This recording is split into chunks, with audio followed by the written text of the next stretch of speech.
الحمد لله رب العالمين والصلاة والسلام على رسوله الكريم أما بعد فأعوذ بالله من الشيطان الرجيم بسم الله الرحمن الرحيم وَلَقَدْ خَلَقْنَا الْإِنسَانَ مِنْ سُلَالَةٍ مِنْ طِينٍ ثُمَّ جَعَلْنَاهُ نُطْفَةً فِي قَرَارٍ مَكِينٍ ثُمَّ خَلَقْنَا النُّطْفَةَ عَلَقَةً فَخَلَقْنَا الْعَلَقَةَ مُضْغَةً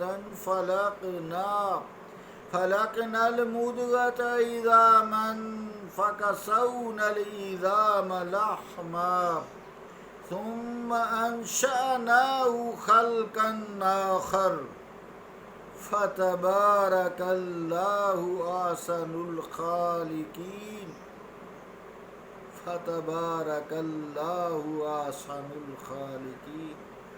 صدق اللہ العظیم۔ سورہ المومنون کی 12 سے 14 نمبر آیات تلاوت کرنے کی سعادت حاصل کی ہے۔ ان آیات کے حوالے سے انسان کی تخلیق کے مختلف مدارج کافی دنوں میں بیان انشاءاللہ ہم کریں گے کہ یہ تھوڑا سا ٹاپک لمبا ہے، ویسے تو بہت ہی لمبا ہے لیکن سمجھانے کے لیے آپ کو تھوڑا سا انتظار کرنا پڑے گا۔ پہلے تو اس آیت کا ترجمہ سماعت فرما لیں۔ اللہ کریم فرماتا ہے قرآن مجید کی سورہ المومنون کی 12 سے 14 نمبر آیت میں، بے شک ہم نے پیدا کیا انسان کو مٹی کے جوہر سے، پھر ہم نے رکھا اسے پانی کی بوند بنا کر ایک محفوظ مقام میں، پھر ہم نے بنا دیا نطفہ کو خون کا لوتھڑا، پھر ہم نے بنا دیا اس لوتھڑے کو گوشت کی بوٹی، پھر ہم نے پیدا کر دی اس بوٹی سے ہڈیاں، پھر ہم نے پہنا دیا ہڈیوں کو گوشت کا لباس، پھر روح پھونک کر ہم نے اسے ایک دوسری مخلوق بنا دیا۔ پس بڑا بابرکت ہے اللہ تعالی جو سب سے بہتر بنانے والا ہے، اللہ کا قول سچا ہے جو بڑی ہی عظمت والا ہے۔ عزیزان گرامی قدر، اس آیت کی تشریح ضیاء القرآن جو قرآن مجید کی تفسیر پیر کرم شاہ صاحب نے بیان کی ہے، اس سے ایک اقتباس آپ سماعت فرمائیں۔ پیر کرم شاہ صاحب لکھتے ہیں، مٹی کے خمیر سے جو جوہر نکلا اس سے آدم علیہ السلام کا جسم پاک تیار ہوا، پھر آپ سے جو انسانی نسل چلی اس کے لیے نطفہ اصل قرار پایا جو غذاؤں کی مدد سے پیدا ہوتا ہے، جو زمین سے اگتی ہیں۔ اس لیے جن سے انسانی کی تخلیق کے متعلق یہ فرمایا کہ اسے مٹی سے پیدا کیا گیا ہے، چونکہ خوراک انسان کی مٹی سے ہر لحاظ سے ہے، ڈائریکٹ یا انڈائریکٹ۔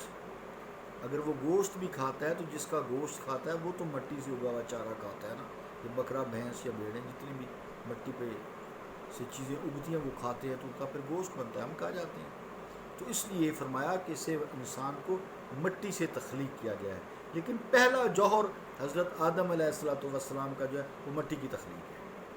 یہ قرآن مجید نے وضاحت کی۔ یہ مختلف پھر تبدیلیاں ہیں جو شکم مادر میں درجہ بدرجہ رونما ہوتی ہیں، ان سے کسی حد تک عرب کے بادانشین بھی باخبر تھے۔ یہ جو سائنٹسٹ جو ہیں اپنے نوبل پرائز لیے پھرتے ہیں، یہ تو عرب کے جو ان پڑھ لوگ تھے وہ بھی انہیں بھی یہ معلوم تھا یہ باتیں ساری، لیکن علم و انکشاف کی موجودہ دور میں جو سلسلہ پھر جوں بڑھ رہا ہے، یہ تورات بلکہ تطورات،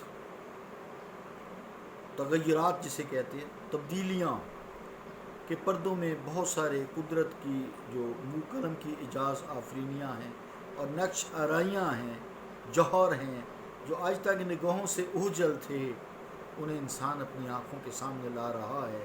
یہ نمایاں ہو کر اللہ تعالیٰ کے علم اور حکمت کی ناقابل تردید گواہی دے رہی ہیں اور اللہ کی عظمت کے گن گا رہی ہیں۔ وہ پانی کی بوند جو شکم مادر یعنی رحم مادر یوٹرس میں قرار پکڑنے کے بعد مختلف تبدیلیوں کے مرحلوں سے گزرتی ہے، جن کا ذکر تفصیل سے ہوا ہے قرآن مجید کی آیت میں بھی، لیکن ابھی تک انسان اور دیگر حیوانات کے جو جنین ہیں وہ یکساں قسم کے تھے. جو تبدیلیاں پھر یک بعد دید، یعنی بیسر رولز ریگولیشن ایک ہی تھے. اب آپ کو سمجھ آ جائے گی، کیونکہ آج کا سائنسی دور ہے، لوگ پھر سمجھتے نہیں ہیں. یہ علماء خیر جو ہیں یہ بڑے اوپر ہیں، یہ جو موجودہ دور کے لوگ ہیں ان سے بڑے وہ اوپر ہیں. جو علماء خیر ہیں، جو قرآن و حدیث کے عالم ہیں، ان کو کافی علوم پر عبور حاصل ہے، صحیح جواب دیتے ہیں.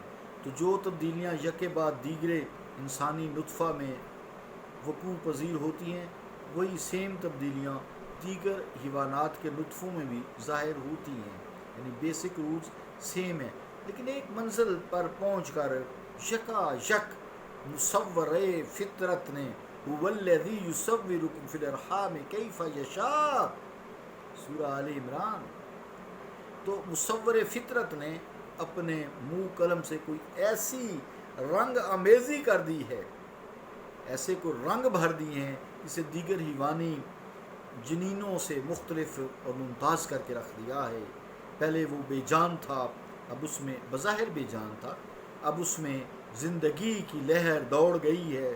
لیکن انسانی جنین میں روح حیوانی کی آفرینش سے حیات انسانی کا آغاز نہیں ہوا، بلکہ نفس ناطقہ، بولنے والا نفس. انسان بولتا ہے نا، ویسے تو سارے جانور بولتے ہیں لیکن اس کی ذرا بولی اور ہے. ویسے ہر چیز اللہ کا ذکر کرتی ہے قرآن مجید میں، یہ کہتے ہیں یہاں یہ جو انسان ہم بولتے ہیں اس کی بات کر رہے ہیں. نفس ناطقہ نے اسے بالکل ایک جدید قسم کی مخلوق کا روپ بخش دیا ہے. عقل و فہم کی قوتیں، اب یہ جو انسان میں وہ جانوروں میں نہیں ہے، عقل و فہم کی قوتیں، غور و فکر کی صلاحیتیں، تسخیر کائنات کے حوصلے اور حکمرانی کی امنگیں، چاہتیں، خواہشیں، آرزوئیں، سب کچھ اس عمدگی سے یہاں یکجا کر دی گئی ہیں جسے دیکھ کر انسان دنگ رہ جاتا ہے. اور یہ راز سمجھ میں نہیں آ سکتا. یہ ابتدائی مرحلوں میں جو جانوروں اور انسان میں بالکل یکساں ایک بیسک رول تھا، یکساں ہونے کے باوجود کس طرح ایک کا رخ دوسرے سے یکا یک تبدیل ہو گیا ہے اور ایک نئے منزل کی طرف موڑ دیا گیا ہے. پھر اس منزل کو پا لینے کے لیے جستجو ہے، حوصلہ ہے، آرزو ہے، منزل رسید ہونے کی خواہش ہے. پھر جن قابلیتوں، صلاحیتوں، اعضاء اور وسائل کی ضرورت تھی وہ سبھی تو مہیا کر دیے گئے، ماں کے شکم سے ہی مہیا کر دیے گئے. ان حقائق کو دیکھ کر زبان بے ساختہ کہہ اٹھتی ہے، کہنے پہ مجبور ہو جاتی ہے، فَتَبَارَكَ اللَّهُ أَحْسَنُ الْخَالِقِينَ، بس کتنی بابرکت ہے وہ اللہ کی ذات جس نے اتنی عمدہ مخلوق تخلیق کی ہے. تو عزیزان گرامی قدر، اس کو آج یہاں تک رہنے دیتے ہیں، چونکہ ٹائم تھوڑا ہے. میں تھوڑا سا آگے بڑھا کے یہ 1 2 3 اس طرح کچھ 2 3 درسوں میں انشاءاللہ اس کو ہم پورا کریں گے تاکہ میں معلوم ہو. وہ بہت ڈیپ نہیں جائیں گے، جو جیسا کہ بہت زیادہ باطنی علوم والے جن کو ہے علماء تصوف جو جاتے ہیں، وہ ہمارے دوسرے درس ہوتا ہے نا اس میں ہم بیان کرتے ہیں، لیکن وہ بھی مختصر کرتے ہیں تاکہ زیادہ اکتا نہ جائے آپ کو. صلی اللہ تعالیٰ علی رسول خیر خلقہ محمد وعلی آلہ و اصحابہ اجمعین برحمتک یا رحمن.